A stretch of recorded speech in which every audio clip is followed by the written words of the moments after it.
Big boss വന്നതോടെ പലതരത്തിലുള്ള ചർച്ചകളും മലയാളികൾക്കിടയിൽ വന്നു എന്ന് തന്നെ വേണം കരുതാൻ.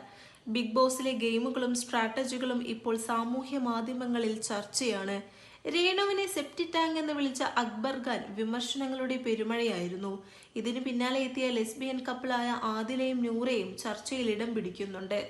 ഇവർ തമ്മിൽ പിരിയുമോ എന്നതാണ് മല്ലൂസിന്റെ മറ്റൊരു ടെൻഷൻ.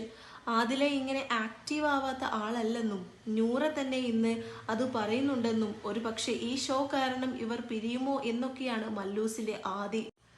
ഒരു പക്ഷേ ആരെങ്കിലും ഒരു ഗെയിം സ്ട്രാറ്റജിയായി രണ്ടുപേരിൽ ആരോടെങ്കിലും ഒരു പ്രണയാഭ്യർത്ഥന നടത്താനുള്ള സാധ്യതയും കാണുന്നുണ്ട്. നൂറയാവും അതിന് ഇരയാവുകയെന്നും ഇരുവർക്കും ഇടയിൽ ഒരു വിള്ളൽ വീഴാൻ ഈ ഷോക്ക് കാരണമാകുമെന്നും തോന്നുന്നുണ്ട്. ഇങ്ങനെ പോകുന്നു ചർച്ചകൾ. നിലവിൽ ഷോ മുന്നേറുകയാണ്.